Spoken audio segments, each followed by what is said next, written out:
Yes. Call the meeting to order. Please rise for a moment of silence, followed by the Pledge of Allegiance.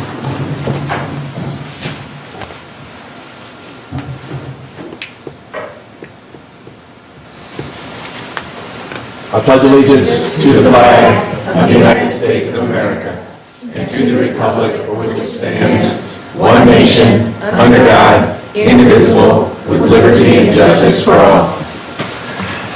Ms. Garza, could you please call the roll? Yes. Chairman DeMaria. Here. Vice Chairman Albrecht. Here. Ms. Kiefer. Here. Mr. O'Hanlon. Here. Ms. Seberg. Here. Ms. Williams. Here. Mr. Williams. Here. Ms. Alonso. Here. Ms. Maddock. Here. Thank you.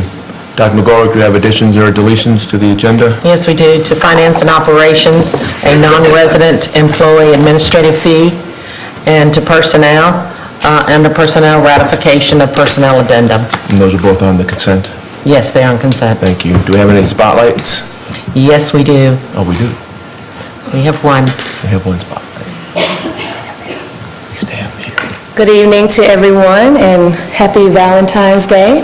Ms. Thank Radford. you for loving us enough for being here tonight. I just want to say your name because you just come up and maybe everybody well, doesn't thank know who you. you are. Everybody does know who you are, but I just want to be polite I about it. So go appreciate it. ahead. Yes, Thank you, ma'am. Chairman DeMaria, Dr. McGuirk. We do have a spotlight tonight, and it's one that I'm very excited about because you were going to see a very familiar face, and I'm going to go ahead and get this ready for you here.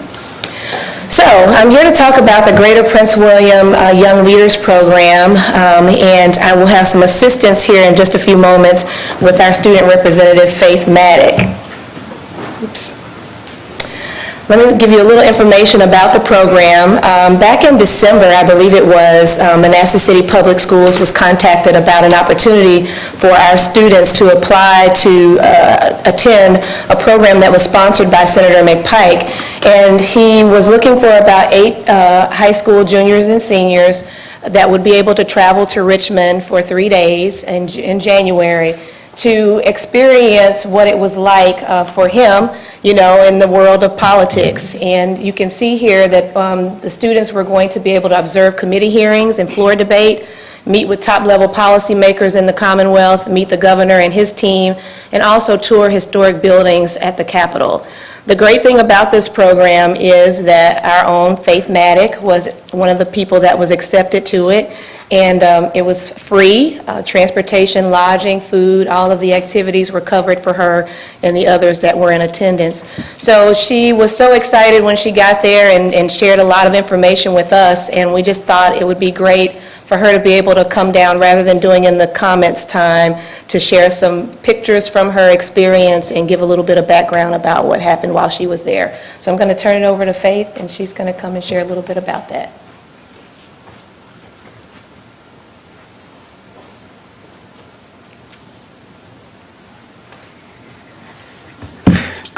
So I'm really excited to share with you guys about this trip. It was so awesome. It was a great opportunity, and I had a great time, and I learned a lot. So, kind of what I was thinking when I first heard about this was, well, I'm on the school board. I know a lot about local level and what happens at the local level, but this would be a great opportunity for me to kind of go a step beyond that and learn about the state level. So I was really excited, and I remember like telling my mom, oh my gosh, I have to do it. This is so perfect for me. And so I got in, and so this is kind of what we did while on the trip.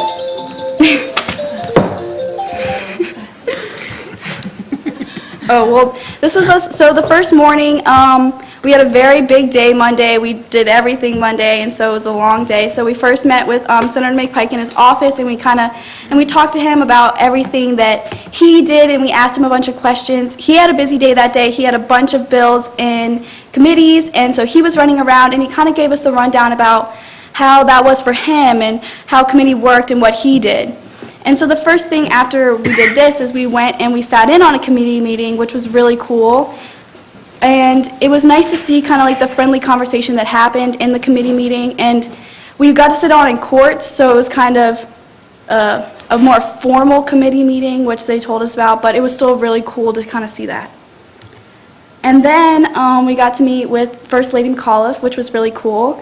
And she talked to us about her initiatives, which were kind of childhood hunger, and she worked a lot with school lunches. So I shared with her that we do our Second Chance breakfast. That was something she had helped implemented, and I said that we do that at our school, and that was a great opportunity for kids to go back and get breakfast. So that was it was really cool to talk to her, because she's not an elected official, but she still has a big role in the Virginia, so that was cool. This is me on the floor of the Senate. After we met with the First Lady, we got to go sit in the gallery where we were welcomed by the President of the Senate, and he welcomed everyone personally to the Senate. We all stood up, he said us by name and said, we're here for this program. So it was really cool that everyone was welcomed and everyone felt like so personal, and we felt like we were really involved with everything that was going on. That was like my favorite part, feeling really involved. Here I am with Senator McPike and sitting just again on the Senate floor. This is one of my favorite parts of the trip. I got to meet with Lieutenant Governor Northam, and he kind of talked about how he became involved in politics. He was a doctor, and he decided just to run for Senate, and now here he is. But he talked about how he got involved and why he got involved, and the things he wants to look forward to doing, and how politics is very personal to him, and it's about just making everyone feel like they're represented. So I really enjoyed that. And then this was so exciting. We got to meet the governor the next day on Tuesday. He is very fun and energetic, so that was really cool to talk to him. He's very lively, and he made sure we were all involved and always asking questions. He answered all our questions, and it was very cool to meet him. So that was the end of the trip. After that, we just went and got a tour of the Capitol building and his mansion, but meeting him was really cool. And overall, this whole trip was so cool because I got to kind of go from here on the school board where I learned about local politics, and I got to bring it up to the state level where I got to learn about the state legislative. And I really enjoyed it and learned a lot, so I'm glad I had this great opportunity. Thank you. Thank you very much. And of course, she is so forthcoming with all of the things that she experienced there, but she also told me that she got to meet with some activists and lobbyists, and, the Virginia Education Association was there, and she was able to speak with a lot of people from there. The governor spent about 30 minutes of time with them through his day, so that was really exciting. And the great thing is, Faith is very interested in political science, so she's hoping to major in that when she goes to college. So this was a great precursor to that for her. And you guys know me, I don't ever stop asking questions, so You don't? I don't ever stop talking. They said she asked lots of questions while she was there, which is good. So that I never stopped talking the whole time. So I learned a lot. I was able to take away a lot from the trip because I just asked so many questions from everyone that was there, whether it was the activists or the lobbyists or the governor, lieutenant governor, or even Senator McPike had dinner with us both nights, and I talked his ear off, I'm sure. Yeah, I'm sure too. Yeah. All right, thank you. Thank you. All right, yeah. Thank you, Faith. Thank you for allowing her to share. Thank you. Board member comments. Am I right? Yes. You're just closing that up? Okay. Closing that out. First thing I'd like to do is to thank Mr. Wolf for being here. He is the city councilman who is the liaison to the school board, and we appreciate your interest in what we're doing. Thank you very much, sir. And board member comments. Do you have anything else, Ms. I'm sorry. Committee reports. Did I miss that? That's why we have, your phone rang. Okay. Committee reports, academics, Mr. Williams. Thank you, sir. See, he had something, that's why he knew, otherwise he'd have never caught it. I have no report. Welcome to, I want to say happy Valentine's Day to all you wonderful folks out there in the audience. No report. Okay. These are the best friends I've got in the world. It really doesn't help me much. Mr. Albrecht, education support. No report, sir. Thank you. Policy, Ms. Kiefer. I have a report. I bet you do. It's a policy, it's not, It's my policy. it's, yeah, okay. So We will be scheduling a meeting with the policy committee to look at some updates needed on policy. I believe we're looking at February 28th, and we'll get that on the calendar. Thank you. Thank you, ma'am. Mr. Albrecht, Finance. The Finance Committee will have a meeting the 23rd of February at 6:45, and the sole agenda item is to look at the finance policies before the Policy Committee looks at those policies. These people work together so well. Ms. Seberg, Personnel. Thank you, Mr. Chair. The Personnel Committee will meet Tuesday, February 21st at 6 p.m. at Central Office to review personnel policies. Thank you.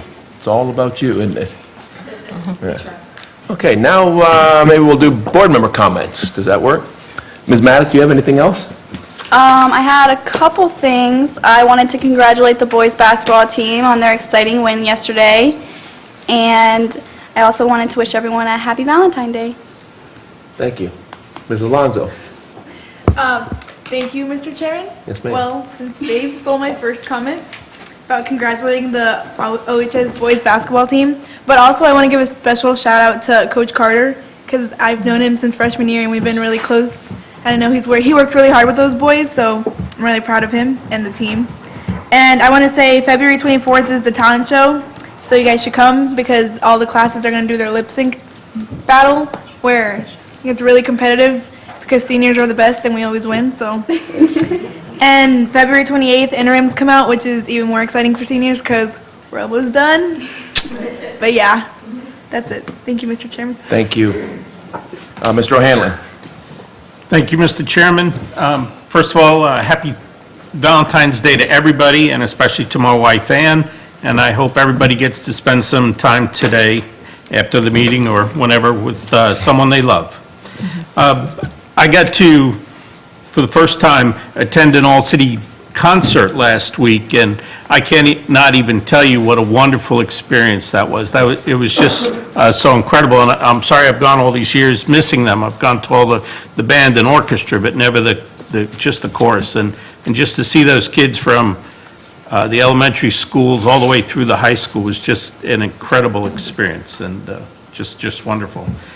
This week I also attended my first CTE advisory board meeting, and it was exciting for me to hear about all the upcoming opportunities for the kids in the city of Manassas, reaching out to the community and so on. So anyway, great week. Thank you. Thank you, sir. Ms. Williams? Thank you, Mr. Chair. I have a couple things. I was going to congratulate the basketball team, but Faith has already done that. And Faith, I'm glad you had the opportunity to go to Richmond and learn a little bit more about our state government. There's so much that I'm still learning between local, different committees, state central. What is that? I didn't even know what that was. There's so many levels, and I'm glad you had the opportunity to experience that. Also, I wanted to congratulate my kids are wrestlers, and the Osborne High School team, we're sending 3 kids to state, which is really exciting, and 2 alternates. So I think we should congratulate them.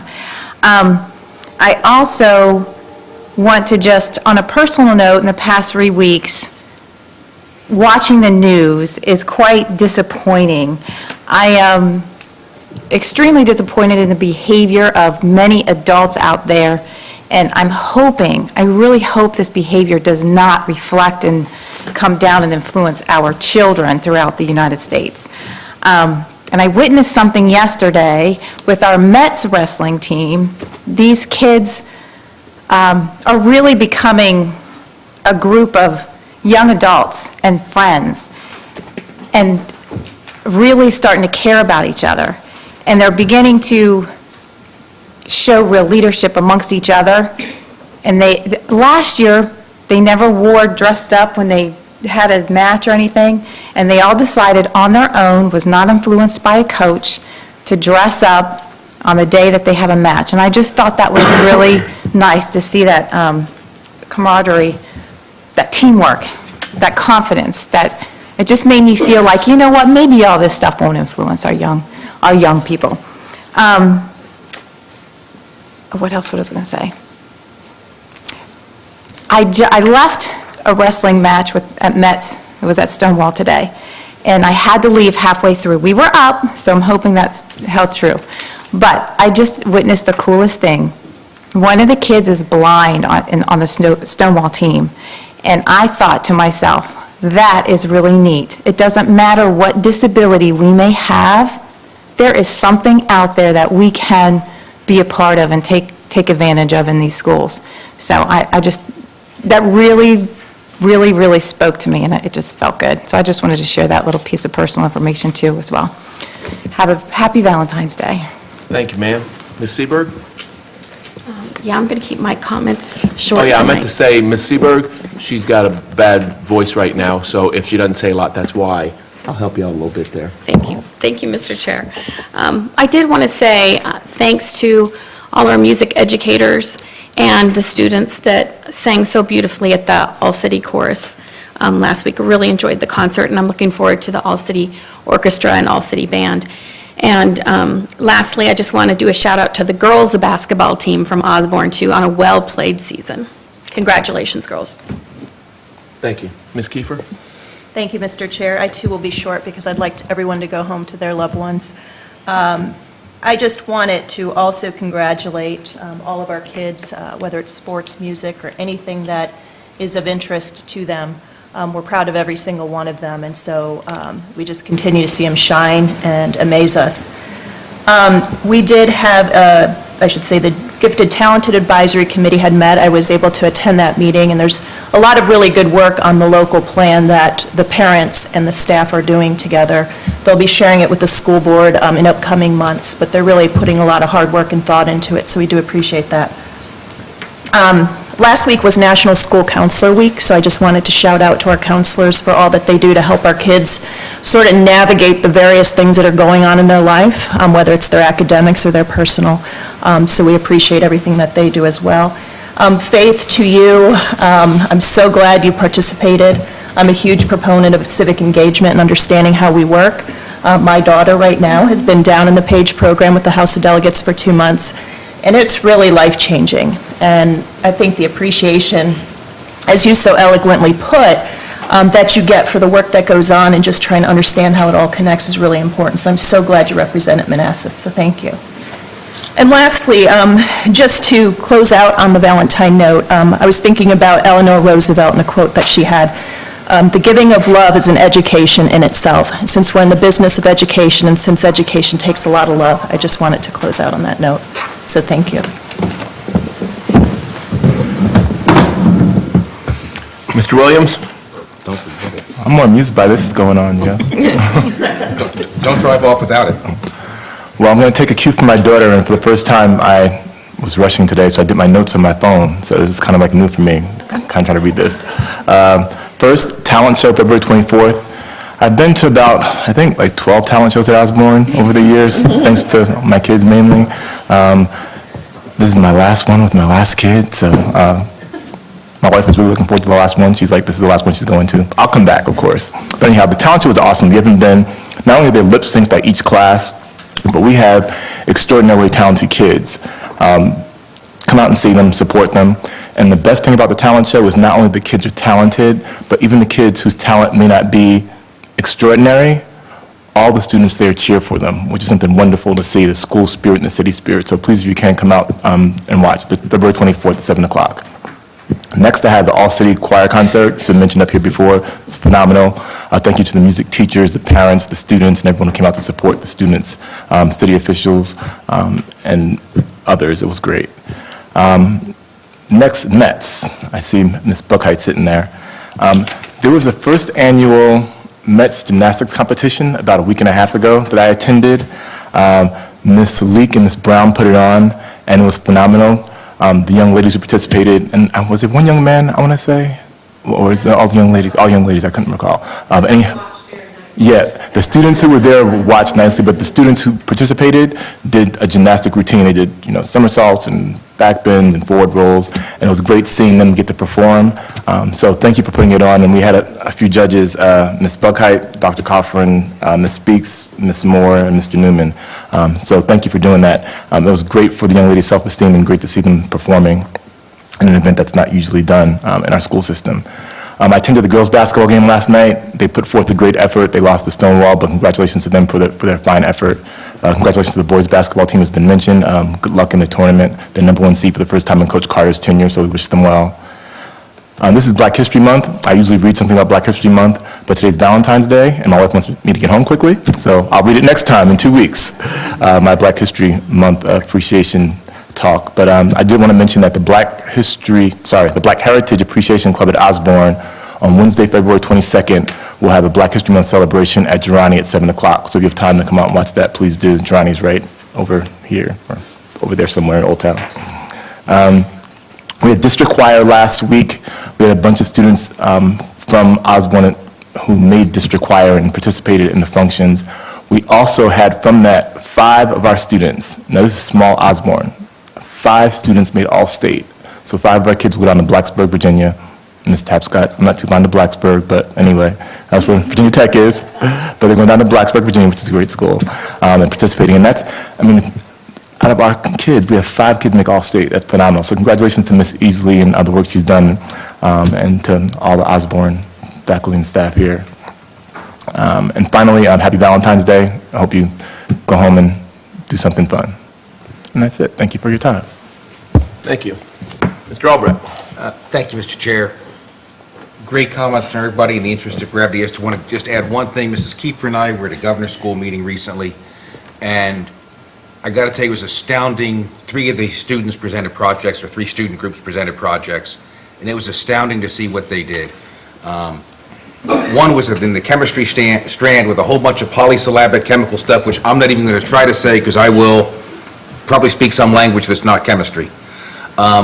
The next one was really in the physics strand, but it involved swarm technology and unmanned robots and a mathematical calculation, and it's really data analytics with how many times does the robot have to pass in a random orbit to find a specific spot on the map or on the grid.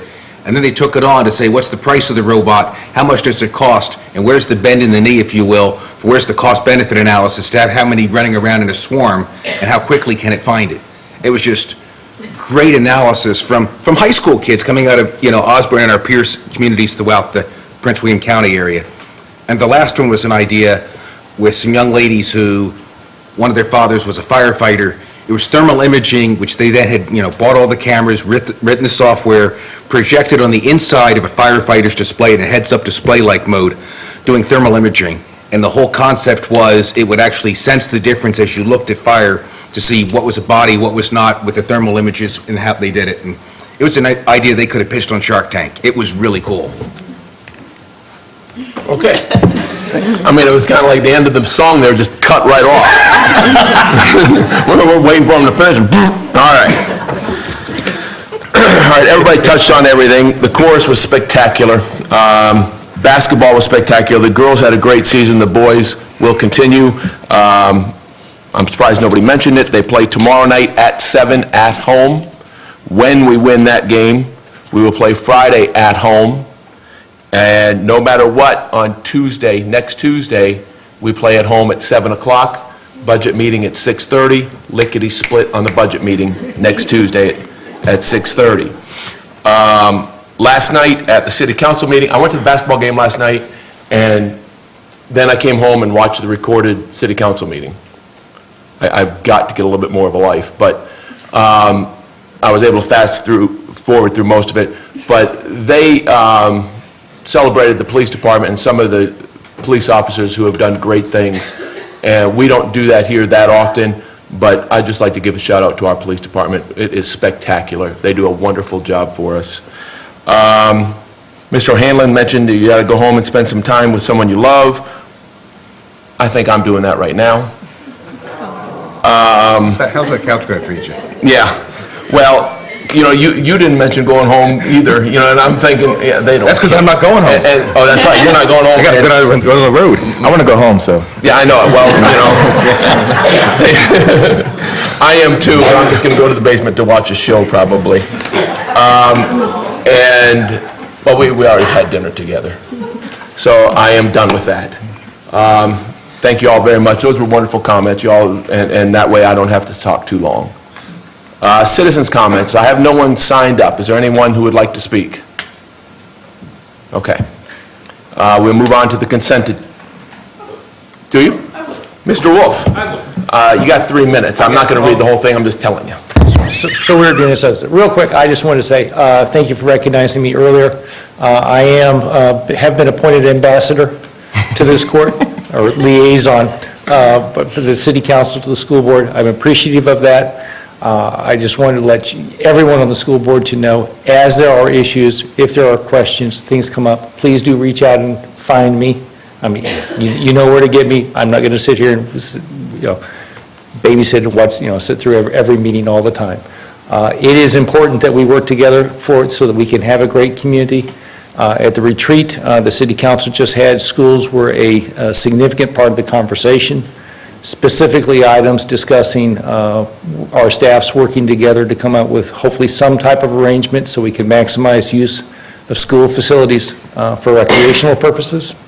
Also discussions about what we can possibly do with regard to filling in some of the holes in the unfunded priorities of the school's budget, and building upon that after we are both through with the budget cycle, sitting down and possibly having some discussions with regard to the funding agreement and taking that forward. No commitments, no promises, but I think the willingness to have a discussion, a dialogue is absolutely critical, because we all, as we know, share the same citizenry, and we've got to work for their benefit. So with that, again, as things come up, you know where to find me, reach out for me, and I will do obviously everything I can to help you and help our community. So thank you. Thank you, Mr. Wolf. We appreciate that. Okay, now we'll go on to the consent agenda. Mr. Chair, I move the school board of the city of Manassas adopt the consent agenda as modified. Second. Motion by Mr. Albrecht, second by Mr. Williams. Is there any discussion? All in favor? Aye. Aye. Opposed? Carries 7-0. We will move on to the discussion agenda, and the first thing on there is the superintendent's fiscal year 18 proposed budget. Dr. McGolrick and Mr. Hawkins?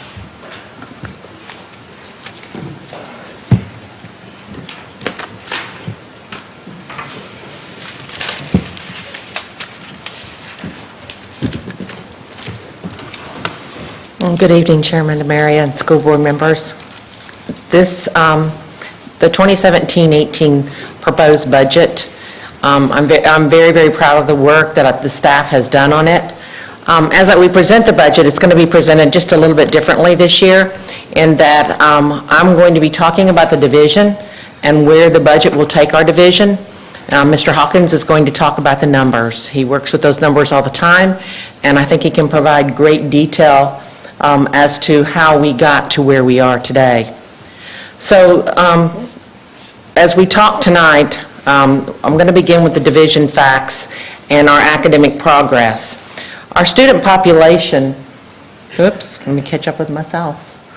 Our student population for this year, we're sitting at 77,678 kids, but who are they? As you can see, that we're a very diverse school system. And along with our diversity brings some budget pressures. Our economically disadvantaged numbers are 2% higher over last year at 62%. One of the great things that I'm very proud of is that our special education percentage, when I first came to Manassas, was around 17%. And through our RTI program, which has been very, very successful, we have served students without labeling them special education. And that's a great feat, and our teachers over the last 4 years have worked very, very hard. We have 42% of our students are learning English, and that learning can be that they don't speak English at all till the final exit point where we're actually supporting them in the classroom so that they can be successful. But with these type of budget pressures, I want to clarify, it's not the students that bring about the budget pressure, it's the services that we need to provide. So how are we doing? I would have to say that this year, our progress, we did not decline, but we remained a little bit the same. And I'm proud of that, in that we continue to grow. In the past, I've reported to you 32% of our students being served in ESOL, and we're up to 42% now. So when you think about the fact The 42% and about, well, 42% of our students who are taking our tests are not totally fluent in English. I'm very proud of our test scores. I remain to be amazed with how we are holding in our mathematics. We continue to lead the state at our high school in our mathematics. The reading is our greatest challenge, and while it's not an excuse, I still maintain that when we test in English and our students are not fluent in English, there is an effect with our test scores. So at this time, what I'm going to do is let Mr. Hawkins talk to you about our state and local revenue, and then I'm going to come back and talk to you about what those numbers mean for Manassas City Public Schools. Good evening. You know, one of the first challenges that we had to face with this budget cycle was we were notified from the governor what he calls technical adjustments. Well, it sounds like a small thing, but those technical adjustments cost Manassas City Public Schools over $750,000. From when the budget was adopted last year by the General Assembly till the governor's budget was released in December, on December the 21st of this year. So one of the things we're going to want to do tonight is explore, you know, why. What are some of the reasons why this revenue forecast went down? As you can see, over the past decades, the amount of money that coming into the general fund has decreased significantly. You know, back in the 90s, it was almost 6%, and now it's all the way down to approximately 3%, 3.2%. We don't anticipate that growth being significant. We feel like that 3.2 or 3% is the new normal going forward. So what's caused some of this? Why is that happening? Well, some of it is self-inflicted. Some of it was due to the recession, but you know, as you can see on the screen, approximately $2 billion of that funding came through self-inflicted wounds by having tax policy changes made by the state. Now, I'm not saying that whether these taxes are good or bad. I'm just saying, you know, all of us may feel like, well, sales tax on food shouldn't be there, or land preservation is a good cause, we should have a tax cut on that. But those did reduce revenue to the general fund by $2 billion that were not made up in other areas. So on the screen, what we're going to show you now is on the blue bar is what the average per pupil cost that the state is giving across the top. So right now, looks like funding is going up from the state. The vast majority of this funding going up from the state are tied to mandates from the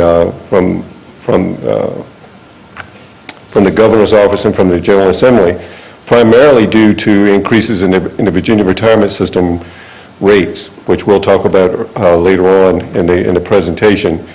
But one of the interesting things that we need to look at here is that the red line represents what the inflation adjusted numbers are. So while it looks like our numbers are going up, that same amount of money that we have now is worth about $41.74 adjusted for inflation. So we're actually being funded more like we were in 2006 in 2018. So just think about how much things have changed during that period of time. If we were funded just at the rate of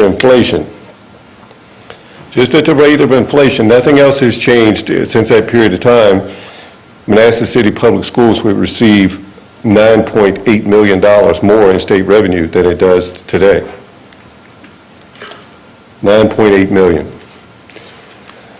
So how does this look at the city level? So the blue line represents city funding on a per pupil basis, and you can see where we are now.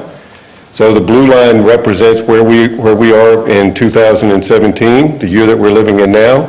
And you can see that we're on a per pupil basis, we're approximately doing the same thing. We're being funded at what we were in 2006 on a per pupil basis. If we had kept up with, if we were being funded at the levels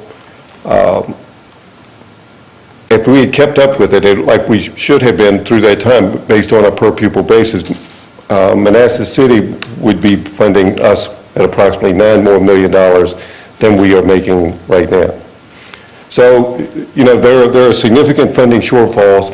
You can see that we have been, when you think about all the changes that have been made in our lives, how many raises have been given, all the issues that we've had to deal with, this school system had to deal with in the last 10, 12 years, you can see that the school division has been good custodians of the taxpayers' funds. We've made the funds stretch and do what we had to do to be able to make it to where we are today. All the while, our enrollment is continuing to grow. You can see the past 10 years of enrollment growth. The enrollment has grown almost 17% and during the last 10 years. And we anticipate, or we're predicting or projecting that our enrollment will continue on that upward climb for the foreseeable future. One of the reasons why the state funding has been, we talked a little bit earlier about the mandates from the state, and I told you it was primarily VRS rates. You can see how underfunded the VRS system has been throughout the years. In fact, the VRS for teacher contributions were underfunded by $3.6 billion, not million, but billion dollars during this period of time.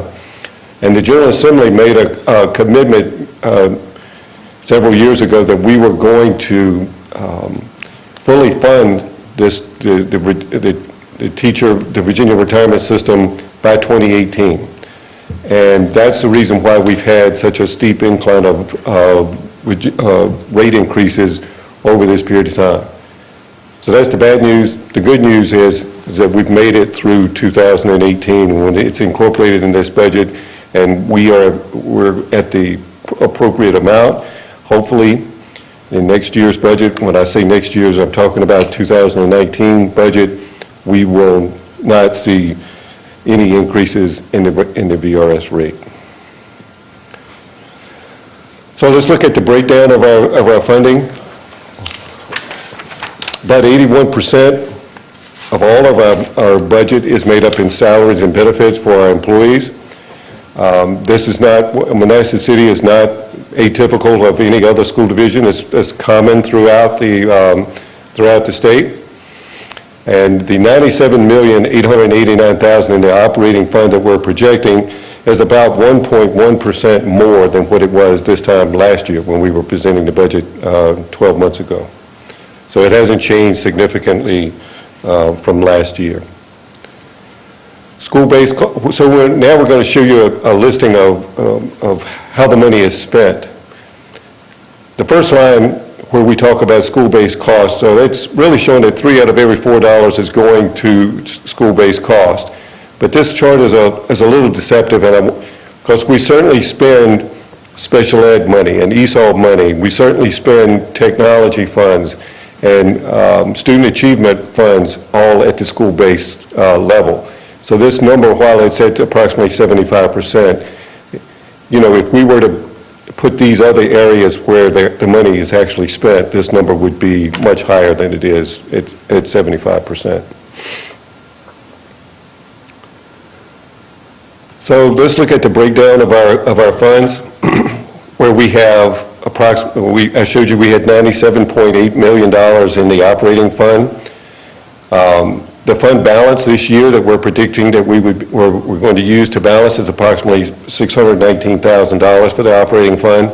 That's down 80% from what it was in FY17. So we've made great strides in moving away from using our fund balance to run our operating fund. And that is a major undertaking, and that's something that we should continue to strive to do, is just get off of using our fund balance to use our to do our daily operations. This year, in 17, it's about over $3 million, and we're projecting for FY18 being down to $619,000. This will allow Manassas City Public Schools to be on a firm financial footing not only for FY18, but future years going forward. Food Service Fund, their fund balance is down. Their fund balance is down by 43% from what it was last year as well, so we've made great strides in moving, getting off of our use of fund balance for daily operations. If you look at the different other types of funds, we've got we do have $3.4 million in the capital projects funds. We'll talk about that in a minute. Of that amount, $500,000 of that is coming from city proffers. Our debt service fund is $7.4 million, almost $7.5 million. That's an increase of approximately 3.4% from last year. And operating fund, again, has only increased about $1.1 million, or a little over 1% from last year at this time. So the capital improvement fund is, as shown, this has been approved by the board in June, and I want to bring it back to show you the projects that we have. When we talk about division-wide technology upgrades, we're referring to infrastructure, not laptops, not tablets, not anything within the schools. This is infrastructure upgrades to keep our systems running. We have 4 school buses that need to be replaced to keep our bus fleet within the serviceable lives as recommended by the Department of Education. And we do have 2 additional buses in there that we may need to purchase. We haven't committed ourselves to that, but that will be related to student enrollment, whether we need them or not. We have parking lot upgrades, improvements at Osborne, main gym bleacher replacement, and we have a huge project going forward of approximately almost $1.2 million in replacing the HVAC system at Osborne that is nearing its useful life. We have auditorium improvements at Metz and hallway flooring at Metz that are in desperate needs to need to be upgraded. And Mayfield and Hayden, we're planning to have them painted this summer as well, as they fall within our current cycle of rotation for all the schools. So Dr. McGuirk will take it over again. So what do all of these numbers mean for our students and staff in Manassas City? There's several things that I want to talk about tonight, and one of those being that as we go through our process, I want to remind the board that we're now at level 4. Level 5 becomes your budget. The principals and their staffs identified their needs, and when they met with central office staff, my cabinet, they came with $107 million, almost $108 million in needs.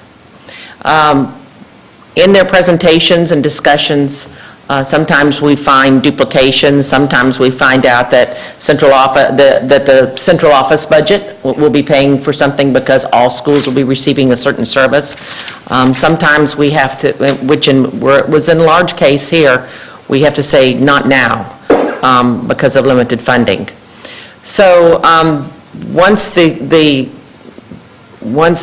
staff looks at the school requests and the staff being the cabinet, once they look at the request, they prepare a budget for me. And they talk about what they feel like we should move forward on. And theirs came to $99 million. There's a few items that we're going to talk about that on the onset, after they started talking at level 2, that they came to me and said that, we really are going to have to take this out, that it isn't going to make it. But it's some items that are very, very important that I want to share with you tonight. And so I asked them to remain, and I removed them. So my final operating budget to you is $97,889,176. So what were those items? In the fall, I went to all schools and met with staff. And I told them that I know that we need to increase staff wages across scale. And my proposal was, I want to do that at 1%, but it's going to probably be, it's not, I know it's not where we need to be, but we'll get a start, and we'll make a plan, and each consecutive year, we're going to continue working at it until we can become competitive again with Prince William County. I told them also that we've always given them a step increase, and I would fight for that. Because when we hire our teachers in that, and we recruit them, we sit down with a salary scale and we say, at the end of 30 years, this is the least that you will be paid. And to me, it's very, very important that when they sign on with us, I want them for 30 years. I want our teachers to have the history. I want them to have the ability to lead our new people. You know, it's valuable. And so I told them that no matter what, as long as I have, you know, of course, the board has that final say-so, but there will always be a recommendation of a step increase, because to not give a step increase in any single year affects that final destination at their 30-year retirement. And I just feel very strongly about it. And I also know that when we hire them, they know that that end of that 30 years, the salary is going to be different, because over the lifetime of 30 years, there are cost of living increases. So the 2% of midpoint is that we have the administrative scale that is not, we still have one scale that's still mid-max, and that's why you see 2% of mid. And then I talked to them about a retention longevity plan. Before I became superintendent here, and it was back during the time when the school system was facing the recession, there was matching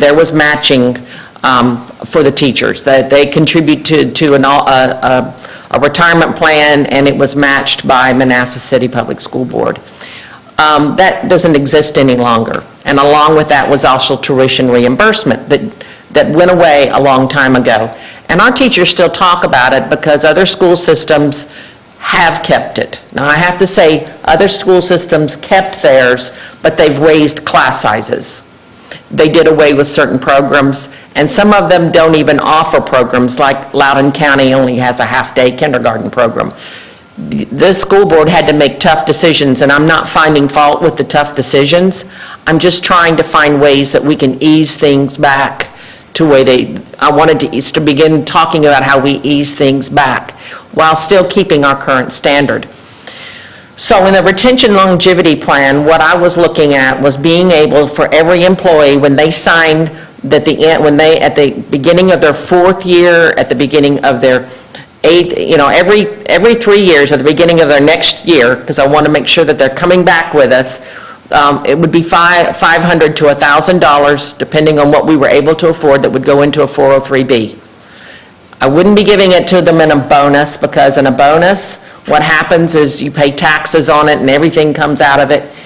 If it was placed into a 403B, it would grow. And by the end of 30 years with us, they have that money that hopefully they're matching along the way.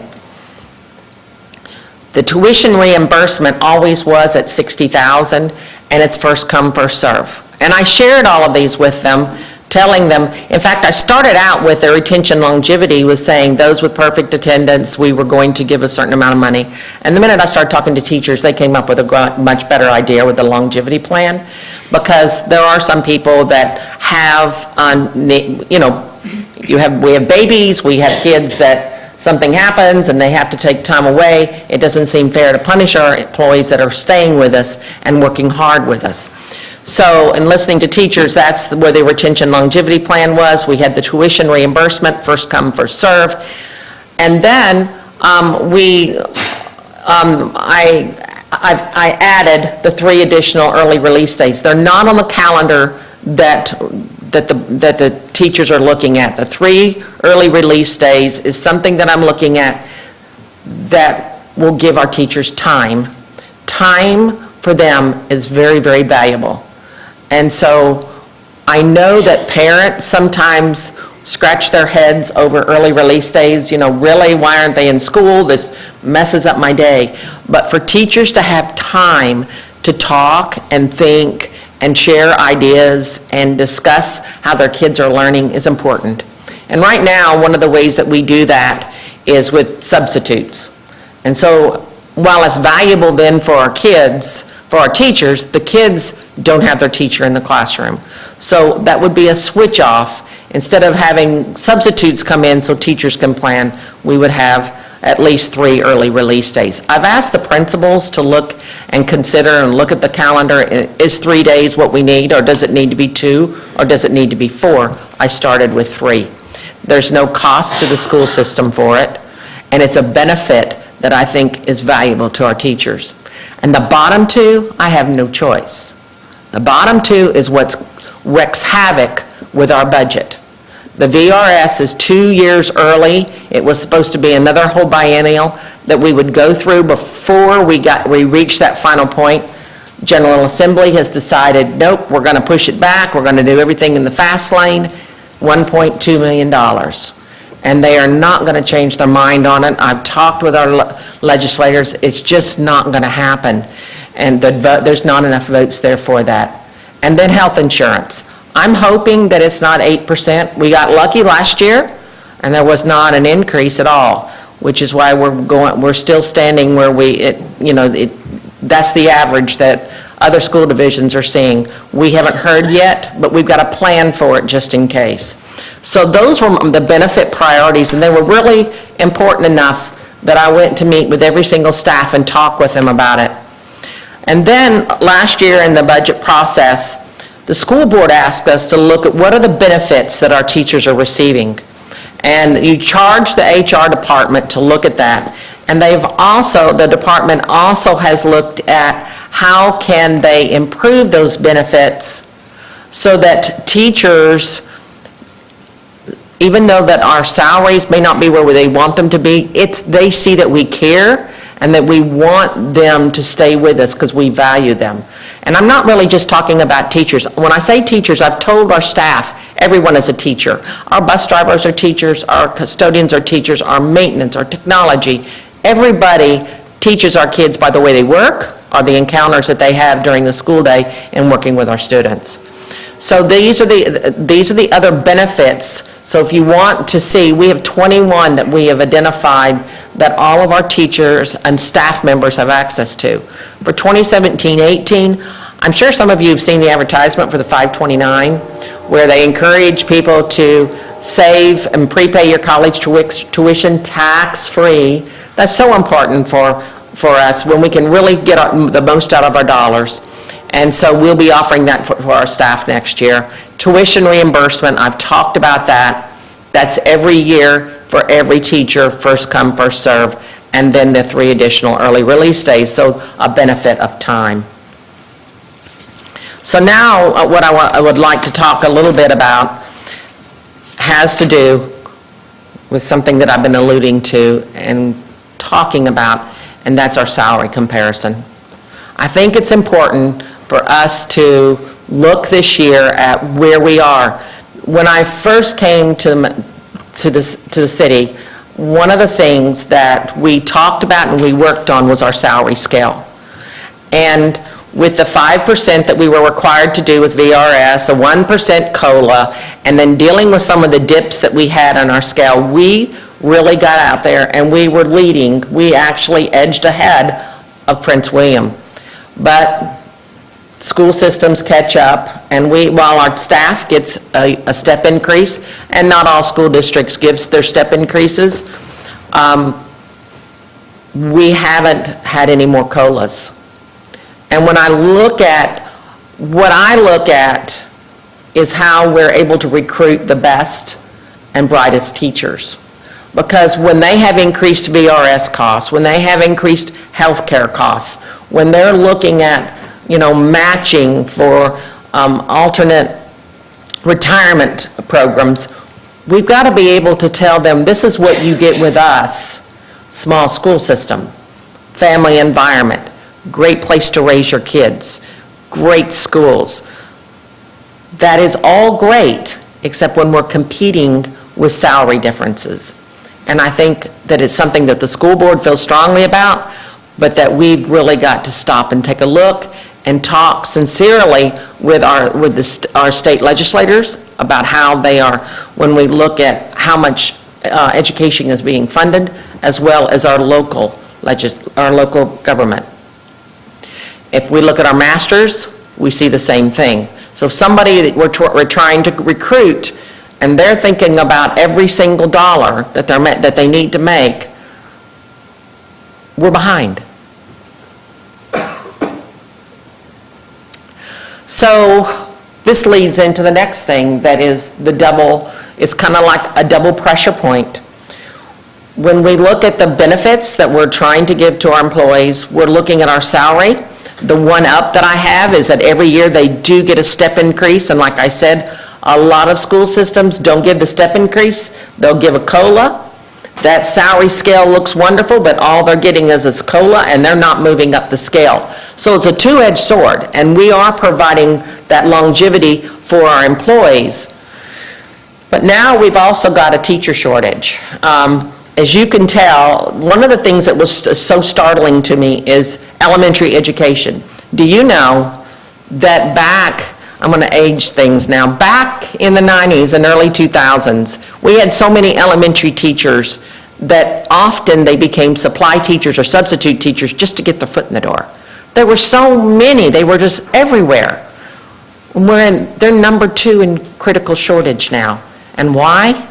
One of the reasons why is the heavy accountability, No Child Left Behind, the Every Student Succeeds Act now that's in place. The accountability on elementary school teachers is huge.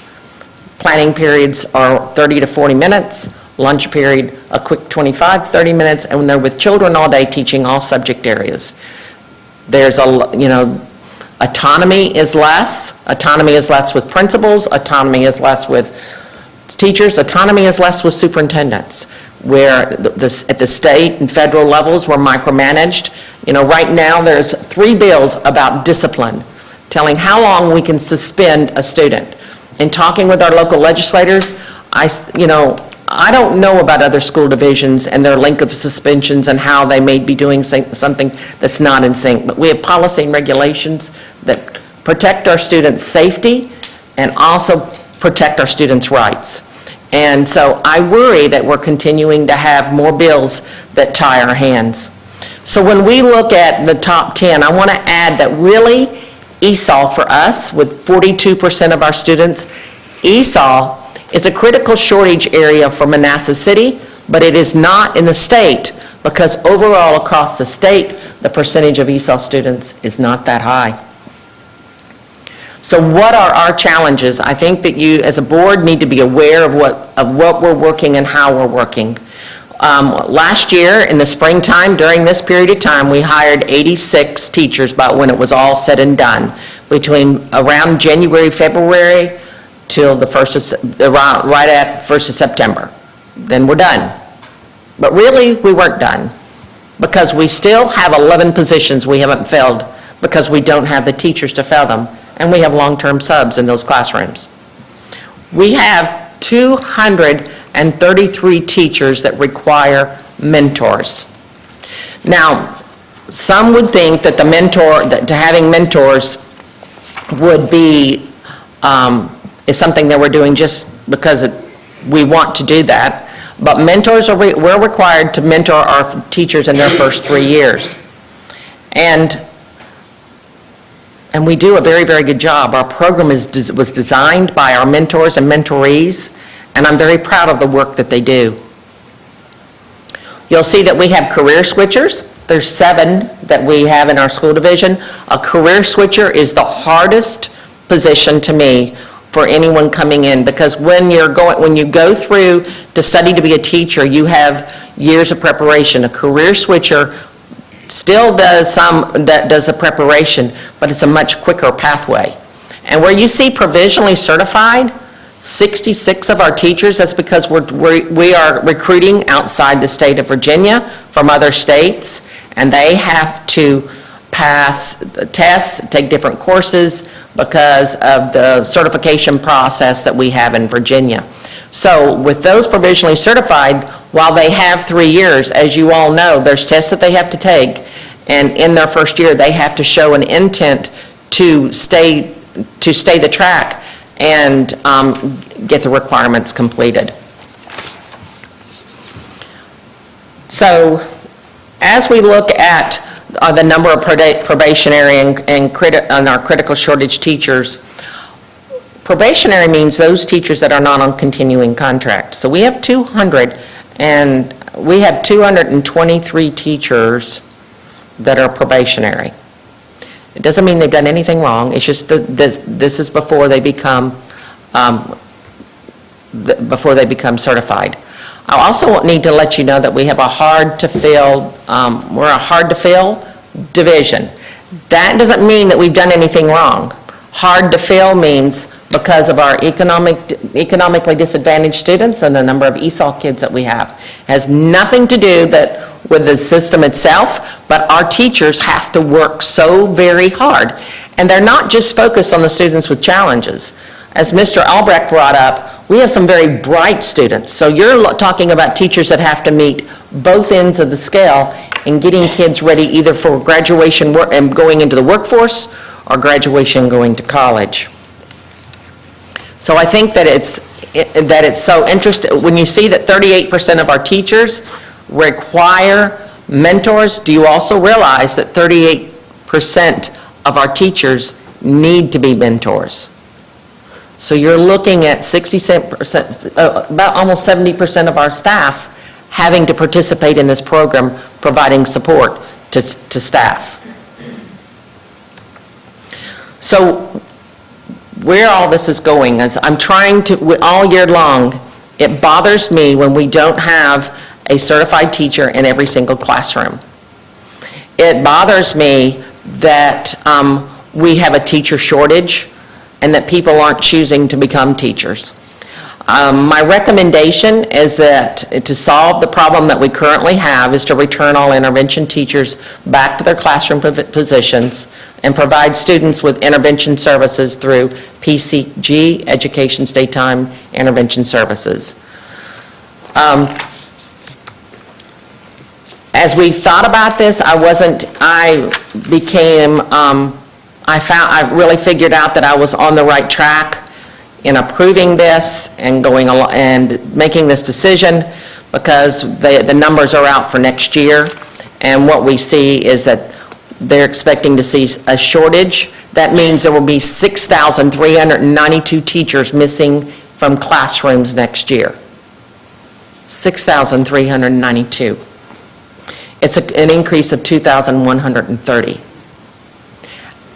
I know that this board supports our staff, but something has to be done across this nation to have people understand that being a teacher is a very proud occupation, one that people value and trust, and that they don't need to be micromanaged, and that that public education is not something that is for second-class citizens. And what's happening is we don't have teachers. So we hired 86 teachers last year. I'm recommending that we put all 34 of our interventionists back in the classroom. They are our best and our brightest. They've been providing support to students that are more than 2 grade levels behind. Right now, the current number of positions that we have open is 23, and we have plus the 11 unfilled positions from this year. I can't sleep at night thinking that I'm going to have to fill positions from this year before I can even get started on next year. So, what are the interventions areas of certification? Every one of the single areas where we have a shortage. I met with them today, and we talked about all of this and why we're doing what we're doing. Because I couldn't come here to talk to you tonight and to the public in general without letting these fine people know that they have done a wonderful job. They've carried our children, very far. They've supported our teachers.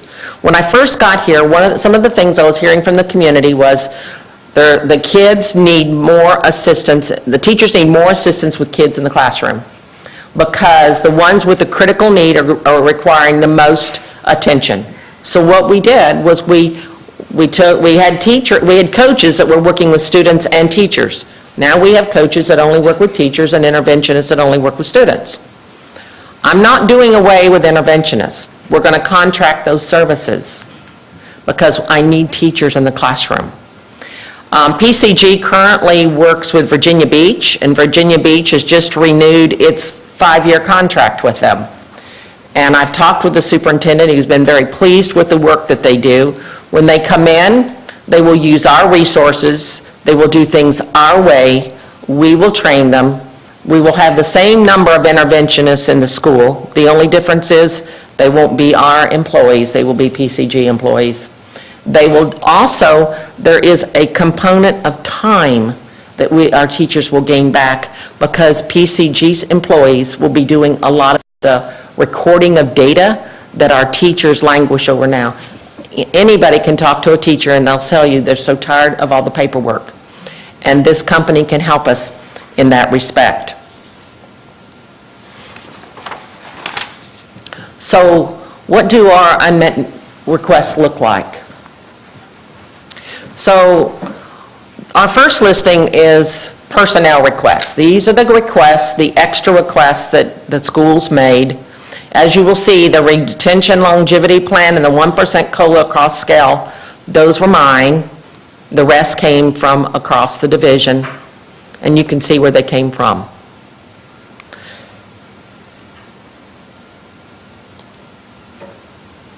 When we look at non-personnel requests, you'll see cosmetology storefront.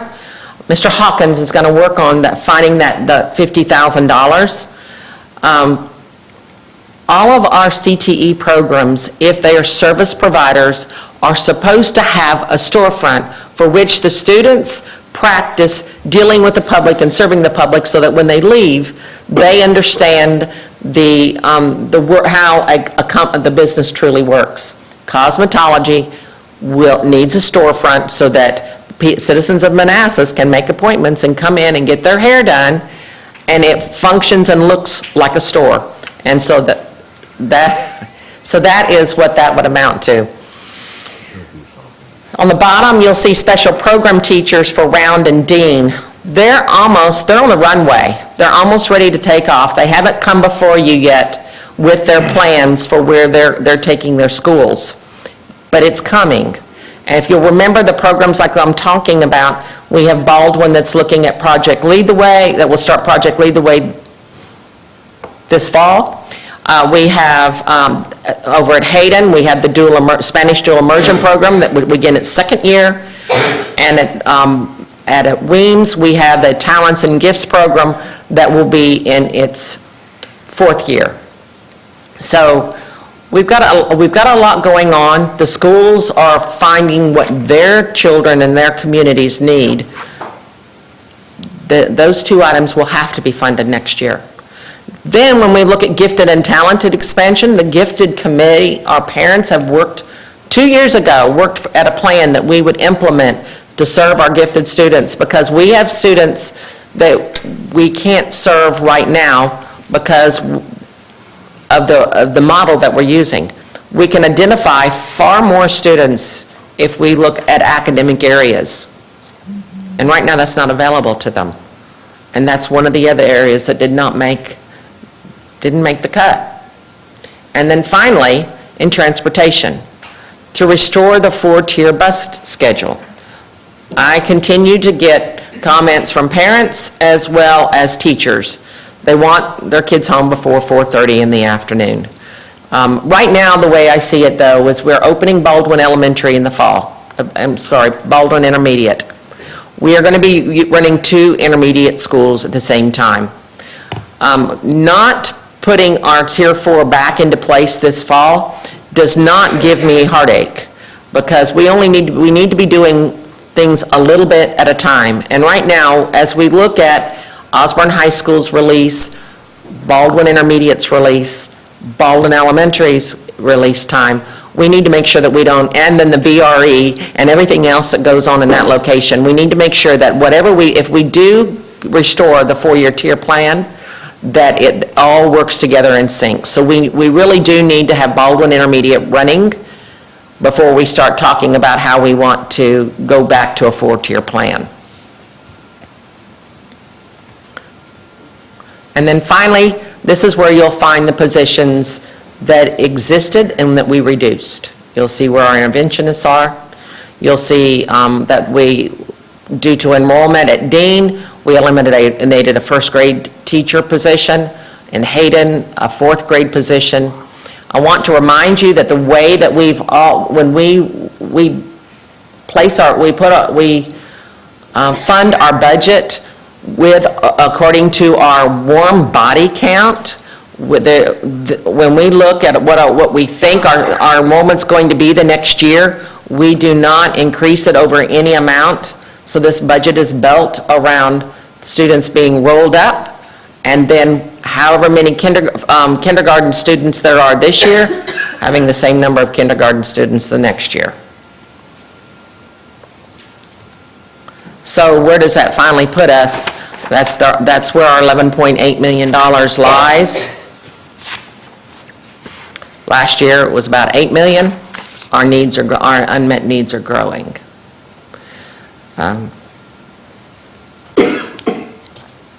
There's much ahead of us much that we have ahead of us in the upcoming years, and public education continues to be greatly managed by the state and federal government with little funding that follows. If we want excellent public schools, we're going to have to look at factors such as benefits, classes and course loads, salaries, and teacher administrator voice. I want to thank the school board for the support that you give our schools, and the leadership you provide our schools. And I want to invite the public to join you as our school board as you begin working on the budget. I respectfully submit this budget. Thank you, Dr. McGorrick. That was a lot of information. We appreciate it very much. I'm sure we have lots of questions. Come on. Mr. Hawkins, thank you for your input as well. Right now, next Tuesday is when we're going to jump into this with both feet, and we'll get down into the weeds and start asking our big questions, figuring out what we can do to improve the budget, not that it's not very well done, or where we want to put our stamp on it, or what our priorities are as a school board. So I'm going to ask right now, are there any high-level questions? I don't think we need to get into the weeds right now, especially being Valentine's Day and everybody wants to get home. Sir, did you have anything? No questions, because I agree with you, we should reserve the questions for the budget work session. Just a comment, and let me start with, a couple weeks ago, many of us were down at Richmond. Mr. Hawkins, the superintendent, were there. Even back off. Thank you to the staff for a great budget. I think the hard work and the bottoms-up approach, this isn't just slap on a coal and we move forward. There's been a lot of pain, and it's very evident in the development of this budget so we can meet the needs of the community of the citizens of Manassas. The session in Richmond I was referring to, Mr. Hawkins' data, and he's briefed some of that to us previously. We had state representatives, people from VCU briefing us, and it was as if Mr. Hawkins was there giving the presentation. The data he's talking about, the constant year dollars, end over end, $8 million to the state, $9 million to the feds, they were presenting it at the state level, at the state level, and he's correct. I mean, the analysis we're getting top-rate data analysis from our staff. So I appreciate that. It was really refreshing to be down there and look at the professors, the PhDs getting up and talking and realizing, I've heard this before. So it was, wow. The VRS certainly is the elephant in the room. I'm going to side with the General Assembly for once in a rare moon. The state will be on the verge of anti-deficiency, will be bankrupt if they don't fix it. I mean, GASB, the generally acceptable accounting principle, state what you got to do. The state is doing the right things. They're fixing heinous crimes committed by past General Assemblies. On a positive note, I was in a session today, and some folks from Loudoun, and state robotics competitions are this Friday.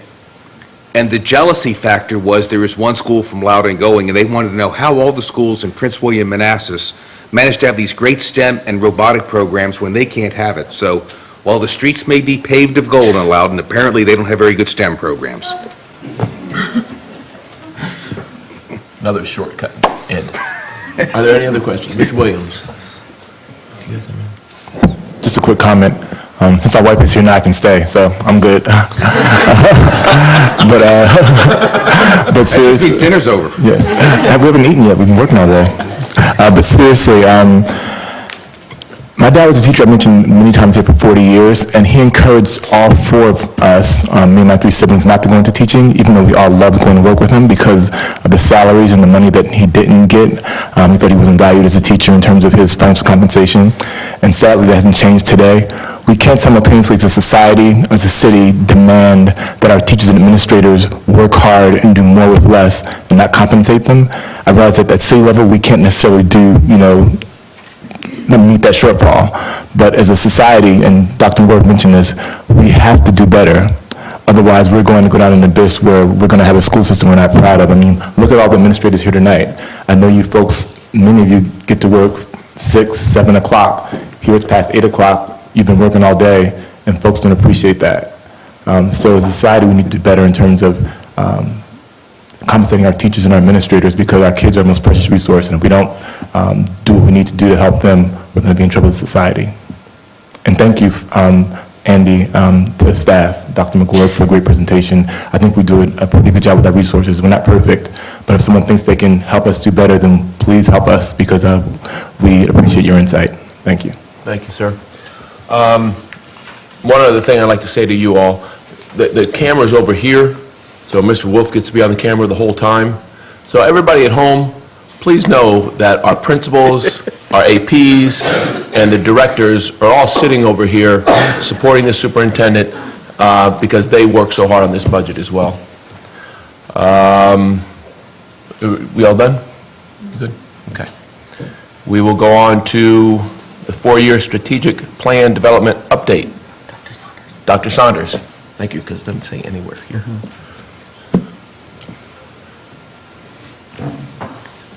Good evening, Chairman DeMaria, members of the board. I'm here tonight to give a brief update of the strategic plan process for the 2017-18 through 2021 school years.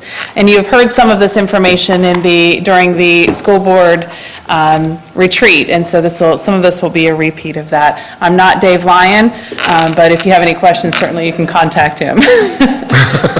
So we don't ask you any questions? You can ask me questions as well. So just a reminder that the work that we are doing with the 4-year strategic plan process is being supported by K-12 Insight, which is an independent research and communications firm that we're working with on several projects in the school division.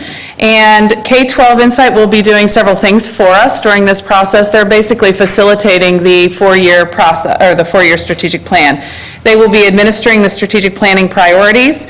They will be presenting the results to the school board, working with the board to finalize the framework for building the plan. They will be facilitating the committee meetings with our committee chairs and collecting all committee information to populate a framework.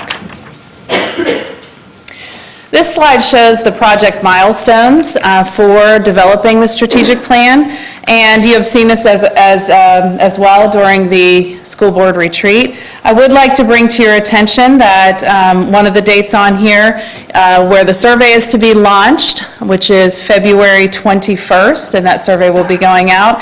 And another item that has changed on here, the TBD in March has been changed to March 21st.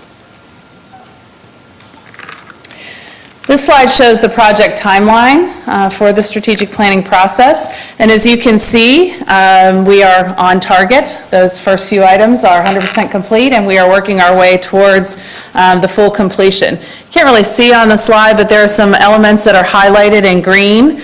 And those highlighted elements reflect back to the slide previous that show those milestones. Those are the big milestones along the way. They're in bold. They're highlighted in green, but you can't see it so well on there.